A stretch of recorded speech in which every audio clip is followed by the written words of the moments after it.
Mesdames, Messieurs, bonjour ou rebonjour pour cette troisième partie de cette conférence dédiée FX et FXCM. Encore une fois, un grand merci pour votre présence, pour vos questions, pour les sourires de toutes ces personnes qui sont venues voir nos équipes. Nous sommes très contents du déroulement de cet événement.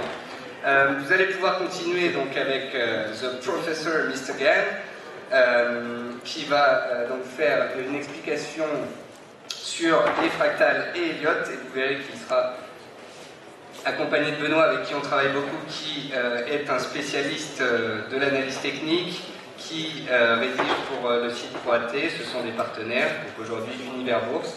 Ils sont partis tous les deux dans le sud faire des conférences, depuis ils ne se quittent plus.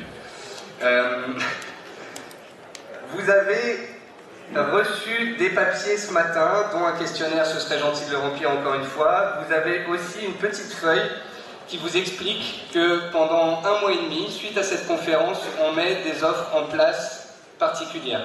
C'est-à-dire que pour tout dépôt d'un certain montant, vous pouvez avoir une formation avec Karen Pelloual sur Ishimoku, ou bien avec Jean-Étienne Lenné que vous avez vu ce matin, ou bien avec Pascal Taralida que vous avez vu également. En parallèle de cela, nous avons pour la première fois mis en place une journée d'immersion. C'est-à-dire que FXCM, nous pratiquons une politique de portes ouvertes. Demain, n'importe quel client, n'importe quel membre, à n'importe quelle heure, vient au bureau, rentre et on l'accueille avec grand plaisir. Bon, j'espère que lundi, vous n'allez pas tous le faire, sinon ça va être un peu problématique. Mais déjà ça, et on pousse un peu plus loin et on crée des journées d'immersion, c'est-à-dire que pour toutes les personnes qui ont ouvert un compte juste avant ou qui vont le faire après cette conférence, on vous invite toute une journée dans nos locaux avec l'équipe commerciale, avec les spécialistes de la plateforme, avec les spécialistes pour les... Là, ce sera un peu plus pour les débutants de l'analyse technique, de l'analyse fondamentale, etc. Et ce sera des journées d'immersion complètes où vous êtes 8 heures dans nos locaux, par groupe de 10. Vous pouvez poser toutes vos questions et ainsi avancer. J'ai des personnes qui m'ont dit qu'aujourd'hui, effectivement, le niveau était relativement élevé. Il est élevé parce qu'on a élevé le niveau de nos membres et de nos lecteurs ces dernières années et qu'il y a également beaucoup de professionnels. Sachez, les débutants, que sur le forum et le site DailyFX, vous avez des guides, vous avez des quiz, vous avez des vidéos, vous avez des écrits et on est là tous les jours dans nos émissions pour répondre à vos questions. Donc si vous êtes débutant, n'ayez pas peur, c'est tout simplement une mise en bouche qu'on voulait faire. Je ne vais pas vous dire que Karen Vandelic, parce que j'ai l'impression qu'elle a été submergée et qu'il ne va plus y en avoir, donc voilà. Et je vous annonce que vendredi prochain, de 9h à 19h, il y aura 10 heures de conférence gratuite en direct sur DailyFX. C'est-à-dire que Jean-Étienne Lenné viendra et fera la suite de son explication sur les moyennes mobiles du jour. Vous aurez des explications sur la plateforme, vous aurez des explications sur le money management, sur la psychologie, sur l'analyse technique. Je vous raconterai mes plus grosses erreurs de trading de ces 10 dernières années. Donc voilà, on a essayé de faire des thèmes qui diffèrent de ce qu'on fait habituellement.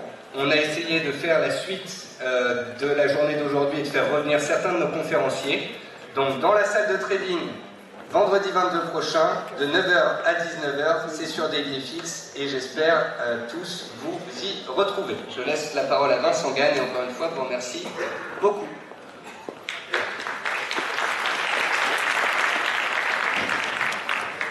Alors merci à tous, donc il nous reste 2 programmes avec Benoît Fernandez. Nous allons parler de la phase fractale et de Fibonacci. On va passer par le temps, on va prendre 45 minutes pour présenter ce sujet-là, sachant que donc vendredi 22 novembre prochain, on aura à nouveau 1 heure dédiée, cette fois-ci en détail, à la théorie des vagues d'Elliott. Aujourd'hui, on va essayer de prendre un peu plus de recul. La théorie des vagues d'Elliott, c'est une des applications de la fractale des marchés. Avec Benoît, on va essayer de vous expliquer pourquoi justement les marchés financiers ne sont pas linéaires, mais au contraire fractales, et vous présenter un des aspects les plus intéressants de la théorie des vagues d'Elliott, à savoir les ratios de proportion qui lient les vagues les unes avec les autres. Alors, on va commencer directement sur quelque chose d'assez simple pour introduire. Alors, bon, rapidement, je laisse par vous, Benoît, se présenter 1 ou 2 minutes, et après on enchaîne. Merci, merci Vincent, merci à vous toutes et à vous tous. Alors, je dis vous toutes parce qu'il y a pas mal enfin, il y a la gente féminine qui est bien représentée et ça me fait plaisir. Ça me fait aussi plaisir d'être là aujourd'hui parce que On est vraiment au cœur en fait, du sujet. Moi, comme vous le savez, enfin, pour ceux qui me connaissent, j'interviens essentiellement sur le Forex et avec FXM, on parle Forex quasiment exclusivement. Pour ceux qui ne me connaissent pas, j'ai rédigé un ouvrage sur le sujet, sur le marché, un ouvrage donc sur le Forex qui s'appelle Introduction au Forex. Et bon, c'est un ouvrage qui en est aujourd'hui à sa 3e édition, qui a un certain succès, qui est un petit peu la référence si vous désirez mieux connaître ce marché. Et par ailleurs, en guise de plat de résistance, j'ai commis un second ouvrage qui s'appelle Le Trader Privé. Le Trader Privé qui est bon, un petit peu enfin, ma fierté, puisque j'ai mis un petit peu beaucoup de moi-même dans ce livre. Et je vous invite à le lire. Alors, juste un petit sondage. Levez la main ceux qui l'ont déjà lu, Le Trader Privé. D'accord. Il y a du travail encore. Alors, je vais prendre mon bâton de pèlerin. Alors, il n'y en aura pas assez sur le stand, me dit Alain. Effectivement, il est disponible en vente là, sur le stand d'Univers Bourse. Petite remarque. Je vois qu'il y a eu quelques mains qui se sont levées. J'ai l'impression que, bon, c'est ce qu'on dit sur les marchés, il y a beaucoup de perdants, peu de gagnants. De là à dire qu'il y a une corrélation entre ceux qui ont lu le livre et ceux qui gagnent, il n'y a qu'un pas. Bon, en tout cas, si d'aventure vous voulez un petit peu suivre et puis creuser mes travaux, je vous invite à lire donc Le Trader Privé, disponible sur Univers Bourse tout à l'heure. Voilà, merci. Alors, merci Benoît pour cette petite présentation. On va parler aujourd'hui de l'approche fractale des marchés. Concrètement, qu'est-ce que c'est l'approche fractale des marchés? On va vous l'expliquer mathématiquement, statistiquement, mais simplement un retour sur quelque chose au fond que vous connaissez tous. L'approche fractale des marchés, c'est considérer que les cours en fait évoluent de manière récurrente, au fond, que des formes d'évolution des prix, des rythmes de marché reviennent de manière régulière. Alors, vous avez probablement entendu parler des vagues d'Elliott ou des mouvements en vague. Le principe, c'est que pour tous les actifs de marché, tous les actifs financiers, vous avez un mouvement en vague bien structuré, des vagues de hausse, des vagues de baisse, liées entre elles par des règles bien précises, et vous pouvez appliquer ce schéma théorique, c'est un schéma purement théorique, l'appliquer à toutes les courbes de prix. Alors, ça, c'est une façon de résumer l'approche fractale des marchés financiers. On verra au fond que c'est plutôt le contraire. Cette théorie des vagues n'est qu'une des applications, qu'une des conséquences de l'approche fractale. Donc, ce que je vais vous montrer là, c'est quelque chose que vous connaissez déjà tous, alors on peut s'arrêter là. Ici, vous reconnaissez simplement le cas classique, le marché en 8 temps, en 8 vagues de la théorie des vagues d'Elliott.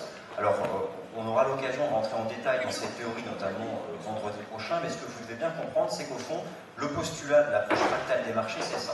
Vous pouvez prendre du CAC 40, de l'euro-dollar, de l'USD-yen, n'importe quelle matière première, de l'or, de l'argent, et appliquer ce modèle à l'évolution des prix. Et ce, quel que soit l'horizon de temps. Alors que vous preniez des graphiques de long terme, le praticien des vagues d'Elliott va rechercher à trouver ce type de mouvement.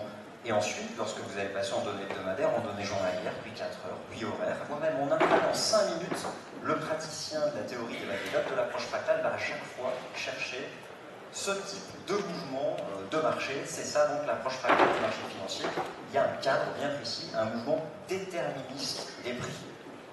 Alors, quelques pourcentages figurent, puisqu'on en parlera tout à l'heure. Une des particularités de la théorie des vagues d'Elliott, c'est que, bien sûr, elle s'applique à tous les horizons de temps. Et donc, ce que vous pouvez voir sur le graphique qui se trouve ici, en fait, dans la partie basse, voilà. Donc, le graphique, en fait, que vous voyez ici, ça vous montre, en fait, que tout simplement, cette théorie des vagues s'applique à tous les horizons de temps. C'est-à-dire que si vous avez, par exemple, un grand marché haussier qui se fait en 5 temps, à l'intérieur de ce grand marché haussier, par exemple la vague 1, elle-même va être décomposée en 5 temps de hausse. Et le principe, c'est que vous pouvez à nouveau sous-décomposer ce temps-là en 5 vagues, etc., etc., etc. Voici donc une des applications de l'approche fractale des marchés. C'est un modèle théorique. C'est au fond assez simple, puisqu'on part du postulat que ça marche. Le modèle, il est unique, il a ses règles de fonctionnement. Et plutôt qu'essayer d'interpréter le mouvement des prix comme ça visuellement, d'un point de vue purement chartiste, graphique, vous allez essayer de retrouver ce type de mouvement. Donc au fond, c'est ça l'approche fractale des marchés et la particularité, et je pense qui fait la force, selon moi, de la théorie des vagues d'Elliott, puisque je fais partie des analystes qui considèrent qu'il ne faut absolument pas s'enfermer dans un décompte elliotiste, puisqu'il y a énormément d'hypothèses, mais selon moi, une des forces de cette approche, et c'est sur cet aspect-là que je vais vous présenter quelque chose d'intéressant, un travail de recherche, ce sont les ratios de proportion qui lie les vagues les unes entre elles, les unes avec les autres, et vous avez naturellement, par exemple, tous entendu parler des ratios de retracement de Fibonacci. Je pense que vous utilisez de manière assez classique. On peut continuer. Alors, simplement, je pense qu'on peut la dérouler l'ensemble des mouvements. Le principe de base de la théorie des vagues d'Elliott, c'est qu'il y a d'une part un rythme de marché. Ok, vous l'avez bien compris, dans un grand marché haussier, 5 temps de hausse, puis 3 temps correctifs. Mais ce n'est pas uniquement simplement un cadre déterministe, un cadre comme ça d'évolution du cours. Derrière chacune des vagues, en fait, se cache la participation au marché, ce qu'on peut appeler la maturité d'une tendance. Il y a beaucoup de postulats derrière la théorie des vagues d'Elliott, mais concrètement, la vague 1, c'est le point de départ soit d'un grand marché haussier ou d'un grand marché baissier. Là, ce que je vous ai présenté, c'est la structure des prix, le rythme dans un grand marché haussier. Il suffit d'inverser ce mouvement-là et vous aurez la structure d'un grand marché baissier. Mais concrètement, dans le premier temps de hausse, c'est le point de départ de la tendance, et c'est souvent dans ce type de marché qu'on ne sait pas en fait que le marché a changé de tendance. Puis vient ensuite un temps correctif, et ensuite le marché repart dans une vague 3, le cœur du mouvement, puis à nouveau le temps numéro 4 corrige la vague 3, et nous arrivons dans l'ultime vague, la vague 5. Donc derrière chacune des vagues, retenez qu'il y a une phase de maturité de la tendance, et ça aussi c'est un des points forts de la théorie des vagues d'Elliott. Action, réaction, c'est le principe, c'est un des principes déterministes. Action, une phase de hausse, réaction, une phase de consolidation, et ainsi de suite. Alors au fond, ça peut paraître assez simpliste, parce que vous avez tous observé les graphiques de prix, et par exemple, on regardait tout à l'heure le canal haussier du CAC 40 ou d'un indice action. Dans un canal, on va chercher le haut du canal, on revient dans le bas du canal, on va chercher le haut du canal, etc. Mais comment savoir exactement où va s'arrêter le mouvement de retour? Comment savoir exactement comment le prix va se déployer dans ce canal? Eh bien, c'est d'ailleurs le principe de cette théorie des vagues d'Elliott, ça nous permet d'appliquer ce modèle théorique et en partant du fonctionnement théorique de sa vague-là, eh bien, anticiper d'une part le mouvement futur des prix au sein de ce canal, si on parle d'un canal aussi d'indice, et puis surtout d'aller chercher à identifier des points précis d'inflexion sur lesquels le marché va réagir, et c'est là justement qu'entrent en jeu les fameux ratios d'extension ou de projection. Donc, le monde n'est pas linéaire, les marchés ne sont pas linéaires, les marchés sont fractales, le comportement des prix est déterministe, et certaines théories s'évertuent à essayer de capter ce mouvement déterministe des prix. Il y a plusieurs approches, la théorie des vagues d'Elliott n'en est qu'une seule. On ne peut pas faire le résumé vague d'Elliott égale approche fractale, non pas du tout, approche fractale, et à l'intérieur une case, la théorie des vagues d'Elliott, simplement un modèle d'évolution des prix. Alors pourquoi le monde est fractal? C'est prouvé statistiquement, c'est prouvé mathématiquement, et Benoît va vous l'expliquer. Merci. Alors, pour introduire effectivement ces concepts, en fait, je vais vous faire une petite image parce que souvent, il y a effectivement beaucoup de croyances et puis il y a la réalité. Beaucoup de croyances, comme par exemple le fait que le marché est mathématique. Effectivement, en analyse technique, on utilise beaucoup les mathématiques. Dans les salles de marché, beaucoup de personnes utilisent aussi les mathématiques. Et finalement, les mathématiques, eh bien, ce ne sont pas ce qui fait bouger les marchés. Et on essaye de comprendre le marché avec les mathématiques, parce que ce sont des outils, certes, mais le marché n'est pas mathématique. Le marché, c'est vous et moi qui le faisons. Ce sont finalement des êtres humains derrière. Et c'est pour ça que le marché est fractal, c'est pour ça que le marché est chaotique. D'accord? Alors ce que je vais essayer de vous présenter dans le temps qui m'est imparti, c'est ce concept en fait de non-linéarité du marché et le pourquoi de cette non-linéarité et pourquoi le marché réagit-il ainsi. Dit autrement, je vais essayer de vous introduire à ce qui fait bouger le marché et quelle est la matière que l'on traite. Quelle est la matière que l'on traite? Je ne sais pas si beaucoup d'entre vous se sont réellement posé la question. Alors qu'en fait, la réponse est toute simple. On traite de la psychologie des foules.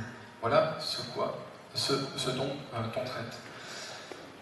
Alors, là vous avez une petite sphère qui est en fait le modèle, en quelque part, entre guillemets, c'est une métaphore, le modèle mathématique de notre marché, et puis vous avez récemment un satellite qui s'appelle GOS, par l'agence européenne spatiale, qui d'ailleurs s'est désintégré en plus cette semaine, il y a 2-3 jours, donc voilà, la réalité revient. Mais ce satellite, qu'est-ce qu'il nous prouve en fait? Qu'est-ce qu'il nous a montré? Il nous a montré que la Terre n'est pas sphérique, la Terre n'est pas ronde, la Terre est de cette forme, finalement, réellement, dans la réalité pratique. Elle est de forme patatoïde, terme scientifique.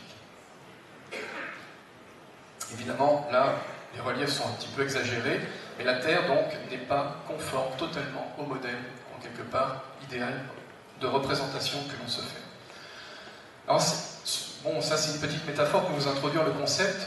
Ce concept de non-linéarité, on le retrouve aussi dans la fameuse recherche de la maîtrise du risque, une quête de Graal qui a été faite par effectivement la fameuse formule de Black & Scholes, qui a été utilisée très longtemps et qui l'est encore pour la plupart dans les salles pour pricer les options, typiquement pour gérer le risque de manière générale. Donc ça c'est la loi normale. La loi normale, petit rappel, qu'est-ce que c'est que la loi normale? C'est tout simplement, on a parlé ce matin de marche aléatoire, et c'est vrai que la loi normale, c'est tout simplement la loi idéale en quelque part, c'est la fameuse sphère de notre Terre, d'accord? Le marché, moi je l'ai étudié statistiquement, bon je vous passe les détails, les coulisses, effectivement, quand vous mettez toutes ces données, par exemple 2000 cotations sur ce graphique, 2000 cotations euro-dollar en daily, sur les 10 ans, à peu près sur une période de 10 ans, vous retrouvez quelque chose qui est différent par rapport à la loi normale. C'est-à-dire que vous trouvez ici et là, entouré en rouge en fait, des queues de distribution épaisse. Dit autrement, des événements qui ne doivent pas arriver. En fait, la loi normale, c'est la loi que l'on retrouve typiquement lorsque l'on compte la taille d'une population, par exemple. On trouve au milieu des personnes qui font généralement peut-être 1m75, qui est la norme en quelque part, peut-être pour on va dire des personnes occidentales, de type masculin, etc. On retrouve ensuite un peu moins de personnes qui font 1m80, un peu moins qui font 1m70, encore un